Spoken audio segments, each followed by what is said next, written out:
அன்பான என் பக்தனே, ஒரு நிமிடம் இந்த வீடியோவை தள்ளிவிடாதே. இன்று உனக்கு அதிர்ஷ்டமான நாள். உங்களுடைய வாழ்க்கையில் இனி தீரவே தீராது என நம்பிக்கையை இழக்க வைத்த பிரச்சனைகள் மற்றும் உங்களுடைய இன்னல்கள் பல மாறி நீங்கள் நினைத்த காரியங்கள் தங்கு தடையின்றி கைகூட. ஓம் முருகா என பதிவிட்டு தொடங்கு. முருகா என்ற இந்த திருநாமத்தை ஒரே ஒரு முறை மனதார கூறினாள். ஏற்கனவே பல பிறவிகளாக வந்து துன்பம் தந்த வினைகளும் இனி வரும் துன்பங்களும் ஓடிவிடும்.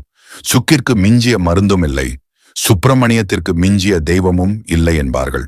முருகனை வணங்கினால் எப்படிப்பட்ட பிரச்சனையாக இருந்தாலும் அது தீர்ந்துவிடும். என் அன்பு மகளே, கவலைப்படாதே. இங்கு நீ நினைக்கும் அளவிற்கு எதுவும் தவறாக போய்விடவில்லை. முதல் அச்சம் கொள்வதை நிறுத்து. என்னை மீறி உன் வாழ்வில் எதுவும் நடந்து விடாது. நீ வீணாக கற்பனை செய்து நம்பிக்கை இழக்காதே. உன் வேண்டுதல்களை நான் நிறைவேற்றுவேன். நான் இருக்கிறேன். யாமிருக்க பயமேன்.